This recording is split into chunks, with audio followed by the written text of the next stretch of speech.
Hello everyone, today we read the Philosophical Fragments, Chapter 2 by Soren Kierkegaard, and we see the message of Christ the teacher as contrasted to a teacher like Socrates, who is widely accepted as being one of the greatest teachers of all time, and yet Kierkegaard distinguishes the two because Christ is on a different level of being a teacher than Socrates is.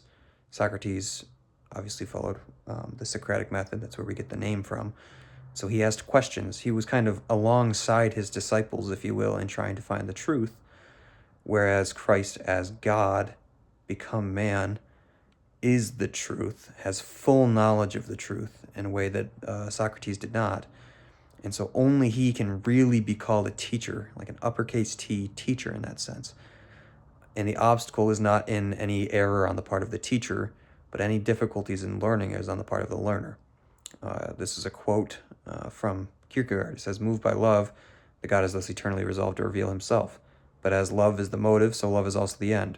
For it would be a contradiction for the God to have a motive and an end which did not correspond." And then it goes on to say, "For it is only in love that the unequal can be made equal, and it is only in equality or unity that an understanding can be effected. And without a perfect understanding, the teacher is not the God, unless the obstacle becomes wholly from the side of the learner, and his refusing to realize that which has been made possible for him." So, in a sense, Christ as true teacher and as true truth invites the learner not only to listen to his words, but invites the learner to union with him. This kind of knowledge is not the same as an assent to a proposition.